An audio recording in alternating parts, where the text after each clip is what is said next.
to also have nominations, like our competitors using an electronic register. So I think that's the direction we want to go. There has been notions that are not correct, that Kenya Kwanza wants a manual register. We do not want a manual register. If you give us sufficient safeguards that an electronic register will function without any chance of failure, then we are good. And finally, I was amazed at the number of staff, permanent staff, IEBC have.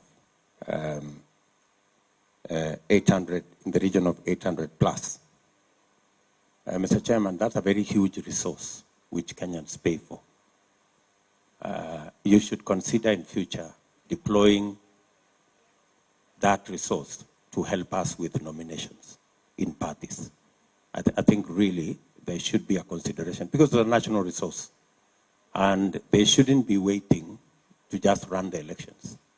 They can also help us run nominations in our parties with the expertise they have. In any case, Mr. Chairman, a democratic election will be heavily informed by the kind of nominations we do.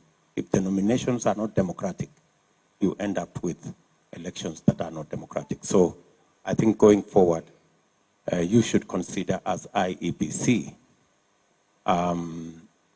working with political parties so that we can leverage more on the resource you have, which is a public resource, to assist grow political parties as institutions of governance. That, because I believe that the strength of a democracy is dependent on the strength of the democratic institutions, including political parties that exist. Finally, we have no problem with any Kenyan serving in any capacity, so long as they have been recruited competitively and they have the requisite skills and competencies. We have absolutely no preference for any Kenyan from any community. And if our competitors have a problem with certain Kenyans who come from certain communities, you can work out with them. We have no problem if they are replaced. But we want every Kenyan to be given a chance, and the measure should not be ethnicity, the measure should be competence, whether they are competent to do whatever it is that they are doing. I am on record, Mr. Chairman, saying that even if my competitor's brother was the chairman of IEBC, I would have no problem, so long as he is competitively recruited. Thank you very much.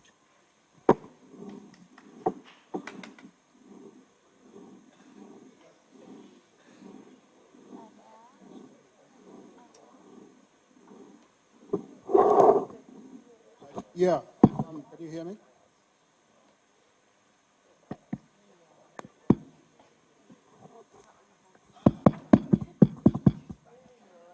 I'm sure that the president has been vaccinated, so there's no risk. Let me say, Mr. Chairman, that we, as I said earlier, we appreciate very much you and the Commission and your staff for making yourself available to us and to our competitors to have this dialogue. I think of the political parties represented here, I can say that we in Azimio are the ones who have had historical grudges with the electoral body. Previous to yourselves, there was the ECK. We had issues with them. I know that it's no secret. You know we've had issues with this commission before. The courts have adjudicated that matter. But I want to say that we hope and trust that this time around that things will be different. And that's why we are here, to communicate with you, to dialogue with you, to fellowship together so that we can have this election be a credible election that Kenyans can accept and the world can celebrate. We have raised many issues, Mr. Chairman, and I think we've been in constant dialogue with each other over the past few months. We've written letters to you. We just want to make one entreaty to you and the Commission that when we write letters, would you please respond to us as quickly as possible, or at least communicate with us so that we can know when to expect a response. I just want to say that the issues that have been raised by my colleague here, Mr. Saitabao, about the ethnic imbalance in the Commission, these are not, light issues that should be taken lightly. I think you'll be providing, evidence of the questions he's raising. I hear what the Deputy President is saying, that he has no issue with Kenyans. And of course, we do not have issues with Kenyans. But I think that the principle of inclusivity requires, as our Constitution dictates, that public bodies be representative, that they represent the people of Kenya and represent the face of Kenya. I think we've seen some discrepancies. I agree again with the Deputy President that merit is important, but our Constitution also dictates that we look at other vectors of identity, such as region, such as gender, such as disability. All these factors are important when you are constituting a public body like this one. So I think, we shall be giving you the information that we have, and we hope to dialogue with you. We do not want to assume bad faith until we get your answers. The Russians say trust but verify. So we are trusting first, but then we'll verify after we get your responses. So, Mr. Chairman, we are grateful to you and the Commission, and we look forward to a free and fair election. Thank you so much. Roots Party, you have... Yes. Thank you, Chairman. My name is Brano Okech. I'm the head of campaign secretariat for Roots Party, headed by Professor George Luchiri Wajakoya. Chairman, you may have noticed that we have donated a lot of our time to Azimio and Kenya Kwanza. It's because we really appreciate and understand the sensitivity and the magnitude of the work that you do. And most of the time, as politicians, as political parties, we do not really take time to appreciate the kind of work that you're doing. So we continue to express our confidence in the work that you're doing. We'll continue to support the Commission where we are needed. And we are appreciating so much that you continue to engage us. And we hope that this will continue all the way to the general elections. Thank you. Thank you very much. Let me stand. I've been sitting for too long. You have asked a lot of questions. The media. Now, let me deal with the questions, then I'll sit, I'll allow the media before I finalize. Oh, you want me there? I thought you wanted to ask questions.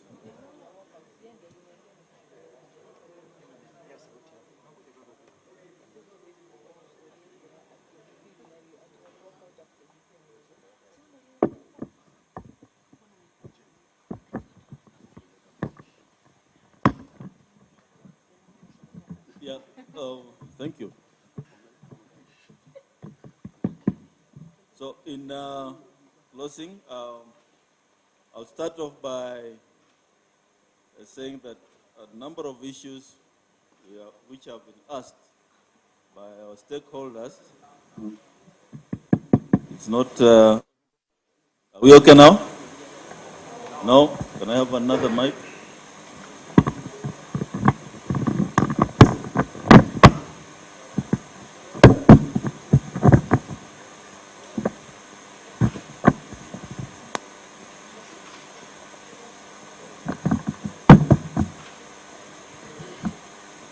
Are we okay? Yeah, thank you. A number of questions will be answered by the technical team. Next week, Marjan, you convene that meeting. We invite two from each of the presidential candidates to deal with the technical issues. One of them being visitation to our factory, where we are preparing the KIMS kits. And a lot of questions then will be answered when you do the visitation, how the process is ongoing, how the SD cards will be loaded. There's a whole team working on that.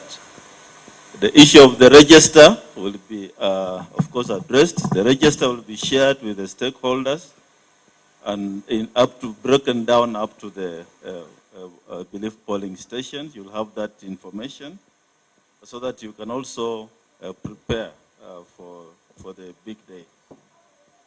Visitation to the ballot paper factory, I think dates will be given when the team is going. Fortunately, IEBC does not have a budget to finance the stakeholders, so we shall ask you to look into your kitty, but the dates and arrangements will be made for purpose of visa arrangements and travels, and of course, being welcome to the other side. So issues around geofencing, the technical team will give you more information, anything to do with the KIMS kits, and other questions that you are burning to be informed. I only want to comment on two issues. Of course, our presiding officers work under regulations, and the entire IEBC team works under the election regulations. So they don't make laws on the ground as they stand. We work under a legal framework. I just want to comment on two issues. One, the result is from that 4A. That's the result we are going to use. That's the result the National Returning Officer will be tabulating to ensure that whatever is in that 4B corresponds with that 4A. The result at the polling station is final and cannot be changed. If there are errors, we shall note the errors. We have created an error form, and that form then will be shared with the court. If there's any petition in the Supreme Court, the results will be submitted together with the error forms. What we are saying this time round is, candidates, please have your agents at polling stations. Agents get copies of the results, and you can then share with whoever is managing the candidates. And when we meet at Bomas or at the National Tallying Center, let us then compare notes. The commission will have the results. If you have any issue with the end of the results, point it out. The agents will have, the commission will have, the media will be having those results, so that we move this process smoothly. And the commission has result forms, will be printed. Our result forms also have security features. So don't bring us any form. It's a serialized, it's printed. We shall only look at the forms which we know are genuine forms. So don't bring us a form which doesn't belong to the commission. So together, if we work together, I think we shall then deliver a believable, as Professor Macau says, you say trust. I think we shall have reached that level.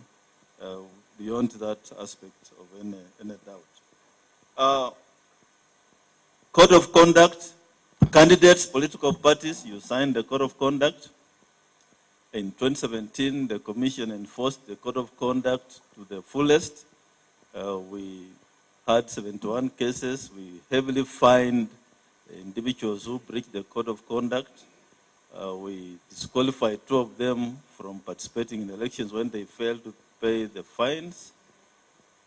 This time round, we gazetted the election date on 20th January and commenced then the code of conduct. But one of the individuals went to court, and the court made a judgment that the commission's code of conduct enforcement committee is unconstitutional.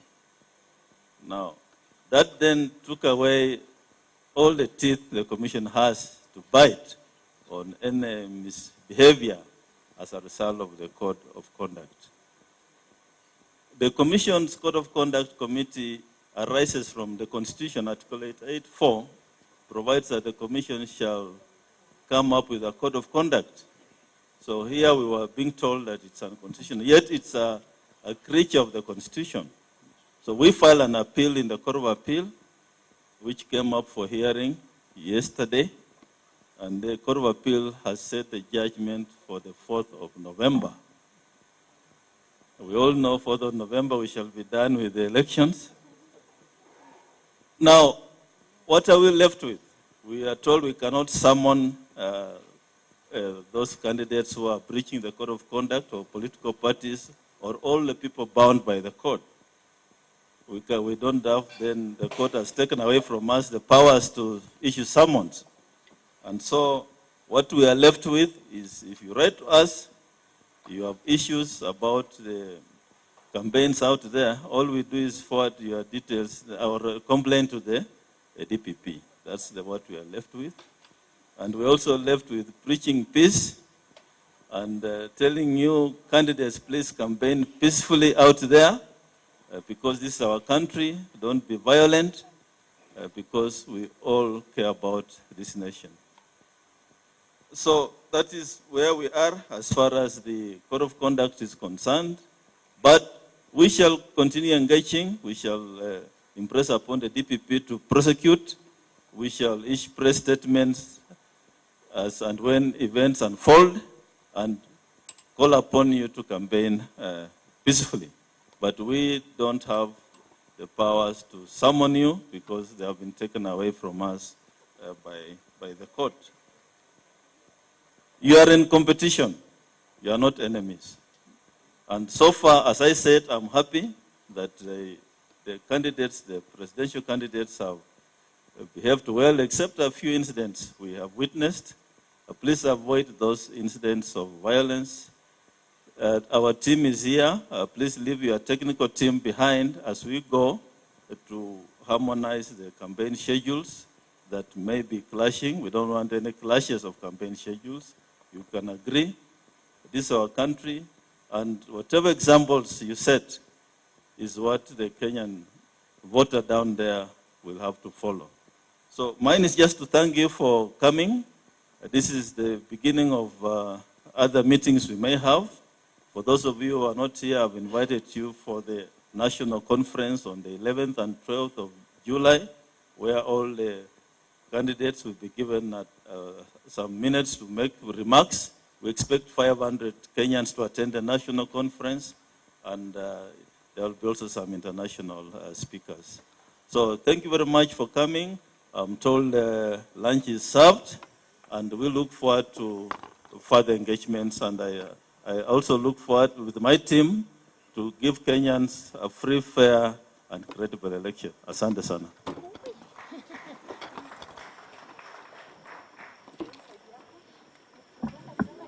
Thank you very much. The presidential candidates and their delegates, including the IEBC commissioners, will have lunch at Terrace Concave.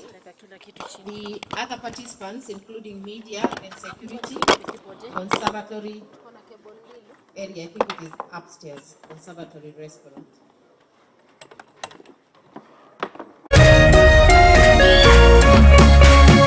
Orerorera Kameme TV. Jamaa jo, mazena inflation jo na hii mafuta venye mepanda jo, mmefika at the right time. Mimi nakwambia wachezaji saa hizi tu ni kutoka hapa, kuingia mtaa, kutengeneza